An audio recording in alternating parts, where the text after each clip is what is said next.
கீழே இருந்து பார்த்தீங்கன்னா சின்னதாக தெரியும், எது சாலைன்னு தெரியாது. பக்கத்தில் இருக்கிறது கூடு பஞ்சரம், அதுக்கு பக்கத்தில் மூலையில் இருக்கிறது தான் கர்ணக்கூட்டம்னு சொல்கிறது. இந்த மூலையெல்லாம் இருக்கிறது கர்ணக்கூட்டம். இப்போ நாம் நிற்கிறது தான் சந்திரசாலை, இல்லைன்னா நிலாமுற்றம் அப்படின்னு சொல்லப்படக்கூடிய பகுதி. அர்த்த மண்டபத்துக்கு மேலே இருக்கக்கூடிய பகுதியை இப்படி நீட்டி இந்த நிலாமுற்றமாக கொடுத்துருக்காங்க. இருந்தார், நின்றார், கிடந்தார் அப்படின்னு 3 கோலத்தில் திருமலை இங்கே பார்க்கலாம்.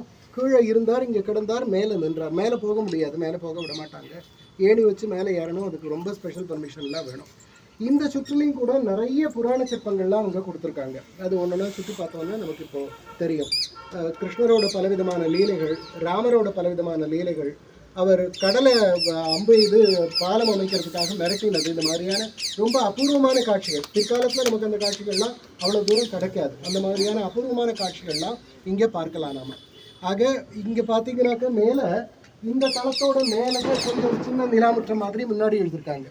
கீழ்த்தளத்தோட மாடியே நிலாமுற்றமாக எழுதியிருக்காங்க. இந்த தளத்தோட முன்னாடி இருக்கக்கூடிய அர்த்த மண்டபத்தை முன்னாடி நிலாமுற்றமாக எழுதியிருக்காங்க. மேலே அதெல்லாம் கிடையாது, வெறும் விமானம் மட்டும்தான் போகுது.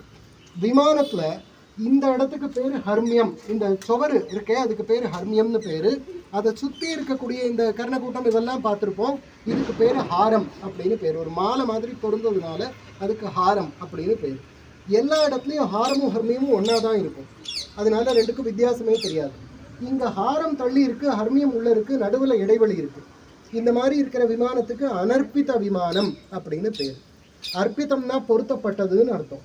ஹாரமும் ஹர்மியம் மேலவே ஹாரம் பொருத்தப்பட்டிருந்தா அதுக்கு பேர் அர்ப்பிதம்னு பேர். நடுவில் கொஞ்சம் இடைவெளி விட்டுருந்தா அதுக்கு பேர் அனர்ப்பிதம் அப்படின்னு பேர். அந்த மாதிரி அனர்ப்பிதமான விமானங்கள் கொஞ்சம் தான் இருக்குது நம்ம தமிழகத்தில். அதில் இதுவும் ஒன்று. வைகுண்ட பெருமாள் அங்கே பார்த்துருப்பீங்க உத்திரமேரூரில், அதுவும் ஒரு அனர்ப்பித விமானம். உத்திரமேரூர்லேயே கைலாசநாதர் கோவில் பார்த்துருப்பீங்க, அதுவும் ஒரு அனர்ப்பித விமானம். ஆனால் மேலே ஏறுற வழியெல்லாம் அடைச்சிட்டாங்க, அதனால் மேலே ஏறி பார்க்க முடியாது. சிவாலயத்தில் இந்த மாதிரி அனர்ப்பித விமானம் ரொம்ப ரேர். மலையிலையும் தர்மராஜ விமானம் மேலே ஏறி பார்க்கலாம், தர்மராஜ ரதத்தை, அதுவும் ஒரு அனர்ப்பித விமானம். இந்த மாதிரி அனர்ப்பித விமானம் அப்படிங்கிற ஒரு ஸ்பெஷல் டைப்பு, அதில் ஒரு சந்திரசாலா, இந்த மாதிரியான கூட்டம் கோஷ்டம் எல்லாம் இங்கே பார்க்கக்கூடிய ஒரு அமைப்பு. இதில் இந்த கூடுகள்லாம் கஜபிருஷ்ட மாதிரி அமைச்சிருக்காங்க, அது ஒரு சிறப்பு. இதில் இந்த மாதிரி பல சிறப்புகள் இருக்குது. இங்கே ஒன்றொன்னா நான் முன்னாடி சொல்லிக்கிட்டே போகிறேன், நீங்கள் ஒன்று ஒன்றா பார்த்துக்கிட்டே வாங்க.